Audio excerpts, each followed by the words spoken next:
علی رسولہ الکریم اما بعد فاعوذ باللہ من الشیطان الرجیم بسم اللہ الرحمن الرحیم۔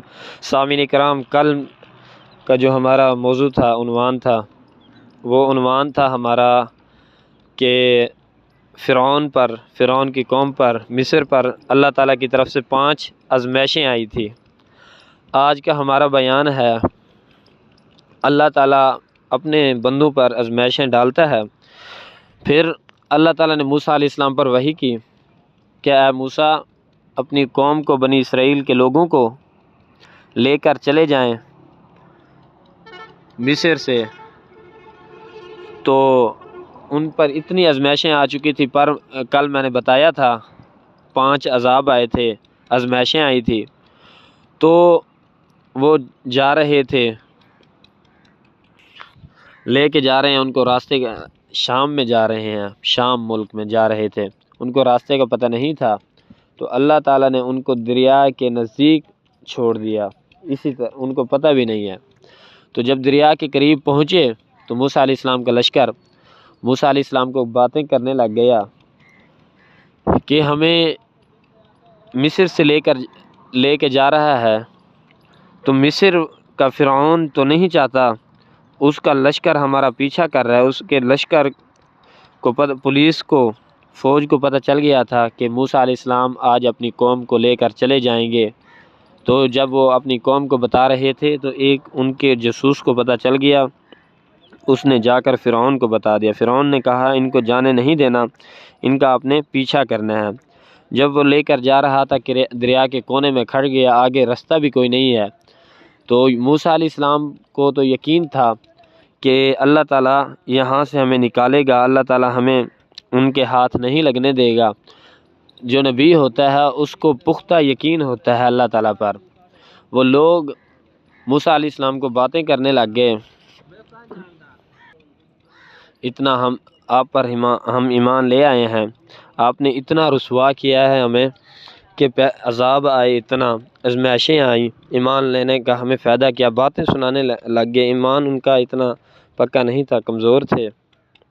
جب باتیں سنانے لگے حضرت موسیٰ علیہ السلام کو، حضرت موسیٰ علیہ السلام ان کو کہتے تھے اللہ ہمیں یہی دریا سے راستہ بنا دے گا انشاءاللہ۔ اللہ پر یقین ہے، وہ وَهُوَ عَلَىٰ كُلِّ شَيْءٍ قدیر، ہر چیز پر قدرت رکھنے والا ہے۔ اس کے ہاں یہ کون سی مشکل بات ہے؟ وہ دریاؤں سے راستہ بنانے کے لیے پر قادر ہے۔ وہ باتیں کرنے لگے کہ فوج کی آوازیں آنے لگ گئی۔ وہ زیادہ یہ مرحلہ جو ہوتا ہے نا، قوم باتیں سنانے لگی تو حضرت موسیٰ علیہ السلام پر اللہ تعالیٰ نے وحی کر دی، اے موسیٰ اپنی لاٹھی کو دریا میں ماریں تو یہی دریا سے راستہ میں بنا دوں گا۔ موسیٰ علیہ السلام نے لاٹھی اس دریا میں اس طرح ماری تو اللہ تعالیٰ نے وہیں سے راستہ بنا دیا۔ موسیٰ علیہ السلام کے 5 لشکر بنے ہوئے تھے، 5 راستے کھل گئے، لشکر گزر گئے۔ تو پیچھے فرعون اپنی قوم کو کہنے لگا یہ دیکھیے میں خدا ہوں، جو کہتا تھا میں خدا ہوں، میں خدا ہوں، یہ دیکھیں میرے لیے سمندر نے، دریا نے راستہ بنا دیا ہے، اب ہم گزر جائیں گے۔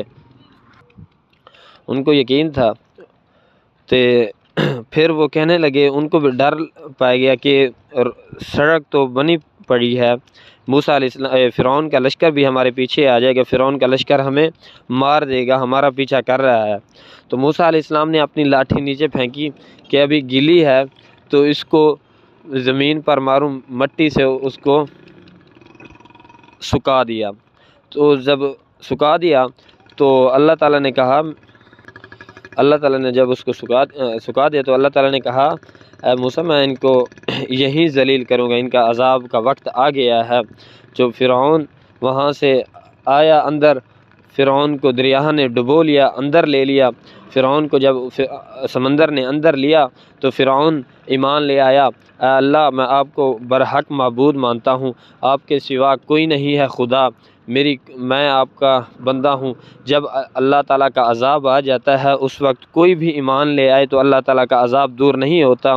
جس طرح قوم صالح، حضرت صالح علیہ السلام کہتے تھے اے میری قوم ایمان لے آئیں، جب اللہ تعالیٰ کا عذاب آئے گا، اونٹنی کی جب نشانی مانگی تھی، جب اللہ تعالیٰ کا عذاب آئے گا آپ سے عذاب کون دور کرے گا۔ اسی طرح جب فرعون پر عذاب آیا اس کا سارا لشکر پانی میں ڈوب گیا، تو جس ٹائم عذاب آیا تو وہ توبہ کرنے لگے۔ اس وقت اللہ تعالیٰ کسی کی توبہ قبول نہیں کرتا۔ اللہ تعالیٰ کا عذاب آ گیا تھا۔ جب اللہ تعالیٰ کا عذاب آیا تو فرعون کو اللہ تعالیٰ نے سمندر میں ڈبو دیا، تو وہ قوم پھر بھی اطمینان میں نہ آئی کہ فرعون کی تو عادت ہے یہ سمندر میں جاتا ہے، اس کے اتنا بڑا قد لمبا تھا، پانی میں جاتا ہے، فرعون کی عادت ہے 3-4 دن سمندر میں، اتنی اس کا سانس لمبا تھا 3-4 دن رہ جاتا تھا، اور سمندر نے فرعون کو باہر نکال کر پھینک دیا تو ان کو اطمینان آ گیا کہ اللہ تعالیٰ نے اور کہا اے فرعون میں دنیا کے آنے والے لوگوں کے لیے آپ کو نشان عبرت بنا کے رکھ دوں گا۔ پھر اس کو مٹی میں دفن کیا گیا، مٹی نے اس کو باہر نکال کے رکھ دیا، اور اس کے بعد آج اس کی لاش شیشے میں پڑی ہوئی ہے۔ آج بھی سرچ کر لیں اس کی لاش دیکھنے کے قابل بھی نہیں ہے۔ سامعین اکرام، اللہ تعالیٰ کا جب عذاب آتا ہے اللہ تعالیٰ نے ہمارے لیے اس کو نشان عبرت بنا دیا ہے۔ وہ بھی تکبر کرتا تھا، آج ہمارے اندر تکبر کی علامت کیا ہے؟ تکبر کی علامت یہ ہے ٹخنوں سے نیچے جو مرد کپڑا رکھتے ہیں، عورتیں ٹخنوں سے اوپر کپڑا رکھتی ہیں، یہ تکبر کی علامت ہے۔ سامعین کرام، اللہ تعالیٰ نظر رحمت کی نگاہ سے بھی قیامت کے دن اس آدمی کو نہیں دیکھے گا، اس سے کلام بھی نہیں کرے گا جس کی شلوار ٹخنوں سے نیچے ہے۔ سامعین کرام، آپ کی یہ کمی کوتاہی ہمارے اندر بھی پائی جاتی ہے، ٹخنوں سے نیچے شلوار رکھتے ہیں۔ سامعین کرام، آج ہم بھی تکبر بہت ہماری امت محمدیہ میں پایا جاتا ہے، تکبر کی علامت ہے۔ اللہ تعالیٰ کے عذاب سے بچیں۔ اللہ تعالیٰ نے عذاب تیار کر رکھا ہے۔ سامعین کرام، اللہ تعالیٰ کے عذاب سے بچیں، اور اس کے بعد انشاءاللہ کل فرعون اور موسیٰ علیہ السلام، فرعون تو اب اللہ تعالیٰ نے اس کو غرق کر دیا، جس نے ہزاریں لاشیں، ہزاریں بچوں کو قتل کیا، 1000 عورتوں کی ماؤں کو روایا۔ سامعین کرام، اس کو اللہ تعالیٰ نے آج تباہ و برباد کر دیا، اس کے لشکر کو بھی اللہ تعالیٰ نے تباہ و برباد کر دیا، اور اس کے بعد کل انشاءاللہ موسیٰ علیہ السلام اور موسیٰ علیہ السلام کے واقعہ کا اختتام کریں گے۔ وآخر دعوانا الحمدللہ رب العالمین۔